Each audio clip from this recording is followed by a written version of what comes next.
What's the most unique must-see church in Europe? Let's find out.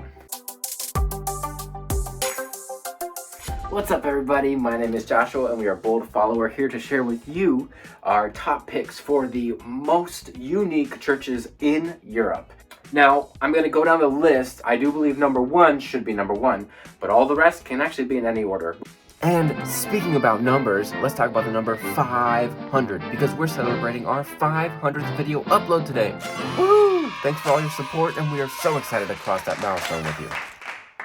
Now, before we start, I want to make it clear, we are the church. The actual church is the body of Christ, those of us who believe. So it's not about brick and mortar buildings. And just because a church looks cooler or more unique doesn't make one better than the rest. And just because it doesn't make it any worse. So it's not a comparison like that. I'm also not going to get into denominations and details like that. We're not teaching in this video. We're just presenting stuff. So there's other videos I have that I'm teaching, but this one is just about talking about what churches, honestly, I thought were cool. Let's dive in right now. So number 8 is St. Patrick's Cathedral in Dublin. I mean, come on, you're in Ireland. You kind of have to visit St. Patrick's Cathedral. But the reason why this church was so amazing was the evensongs, how it sounded echoing in the halls. An evensong is a service of songs sung with only voices in the evening. I wish they let me film it, but they didn't. Get it? I wish they let me, whatever. There's more puns to come. Even if it's not in this cathedral, any large old cathedral, you will listen to the music. The sounds echo so beautifully. Number 7, Christ Church Cathedral in London, England. Now, the reason why this one is a stop is actually for the cafe in the basement. And when I say basement, I mean crypt. I know it sounds kind of weird, but it's unique, right? Something unique. I know there was a waiting list when I went. There were people dying to get in. Get it? Because it's a crypt. That's whatever. Number 6, Neuschwanstein Castle, Bavaria, Germany. Now, inside the chapel, inside this castle, is a really cool, giant crown. It hovers over the entire room like a halo. It's super cool. I've never seen anything like it. It's said that the king who built this castle went over budget and sent his country into debt. That was a rookie mistake. Get it? Rook? Because rook's part of a castle. Number 5, St. Kingna's Chapel near Krakow, Poland, in Wicklacka salt mine. 400 feet under the ground. In the middle of this salt mine, they carved a cathedral out of the minerals and rocks. It's trippy because they didn't just carve like straight lines like a box. They literally carved all these crazy dope statues and structures within the mineral rock. Don't lick the salt. Please, just take my advice. And don't get in a fight under there, otherwise you'll get charged with assault. Get it? Assault. Yeah, I told you these puns are not getting any better. Number 4, St. Peter's Basilica, Vatican City. Just outside of Rome, or kind of inside of Rome, but not Rome. I'm not sure how that works. If you've ever been there, you understand that the Vatican's geopolitical landscape is really confusing. But anyway, this place is a must-see. I know it's kind of cheating because it's sort of like a pilgrimage for anyone who's Catholic, but even not being Catholic, I thought this place was fantastic. I mean, you finally see all these pictures come to life from your school textbooks and even watching shows. Honestly, it's just historically really awesome. And St. Peter is buried there. On this rock, I'll build my church. So like as literal as you can. On that rock, Peter the Rock, they built a church. So it's, it's a play on words, and I love puns. So there you go.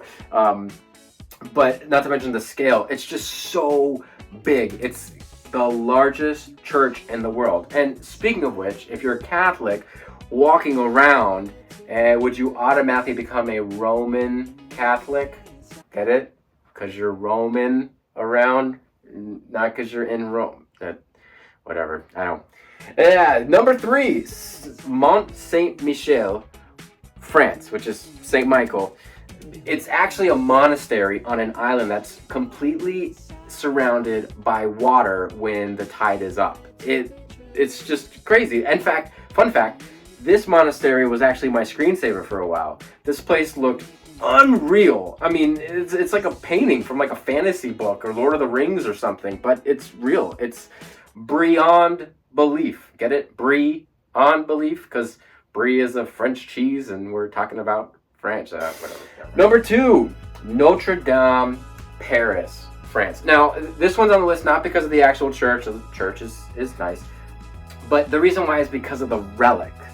The relic in this church is the crown of thorns, a piece of the cross Jesus was crucified on, and a nail that he was crucified with. Now, of course, you can argue whether these are real or not. I personally believe they probably are. It's just really, really cool. Go check them out. They're probably going to be the coolest relics you're ever going to see outside of Jerusalem. And it's also famous for this story about a guy named Quasimodo. Does that name ring a bell? Get it? Ring a bell? Because Quasimodo rung a bell? Oh, whatever. Anyway, an honorable mention. Any other church with a holy relic. A lot of these places have really cool religious artifacts or are the final resting place to some of these saints from the Bible.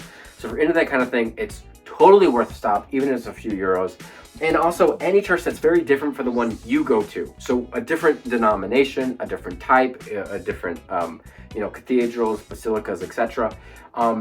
Catholic, Orthodox, Coptic, whatever. Most churches are free, so you can go check them out for free. So you definitely should, and get a little more cultured and ask questions and see the icons and all that stuff. I'm not saying like adopt everything they're doing, but just understand kind of where people are coming from and why they believe what they believe, and even some of the reasons why they chose to build churches the way they did. Super fascinating. We have no time to go into that stuff right now.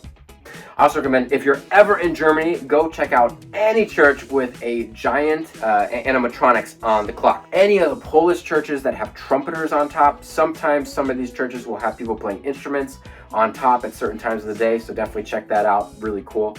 And any other churches that are in the middle of the woods or like natural wonders and stuff. And number 1, La Sagrada Familia in Barcelona, Spain. Okay, as I mentioned, I said all these churches on this list are equal, but not this one. In my opinion, this one is the clear winner for most unique church, maybe in the world, but definitely in Europe or of any I've seen. It's just one of the most unique places I've ever visited.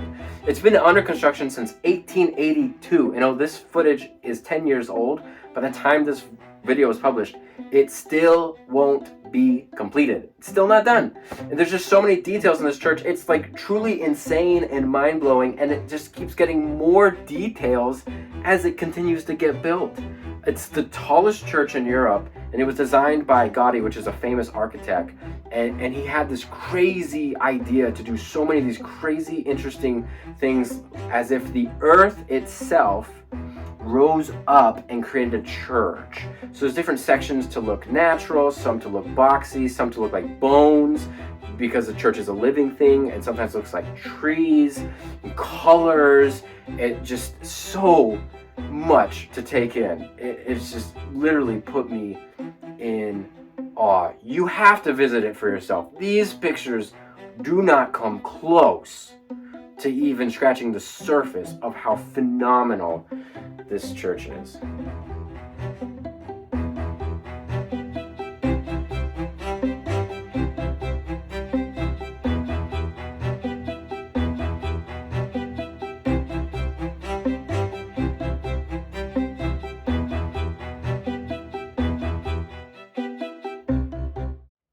So there you have it. It's my excuse to use some of my old footage from churches I visited. I hope you enjoyed this. Please leave a like and comment if you've been to a really unique church and what it was like, or if you've seen any of these churches on the list, and if you had any cool experiences there. We hope that you guys are blessed. Hope that you enjoyed it, and hope you come back for more. Peace.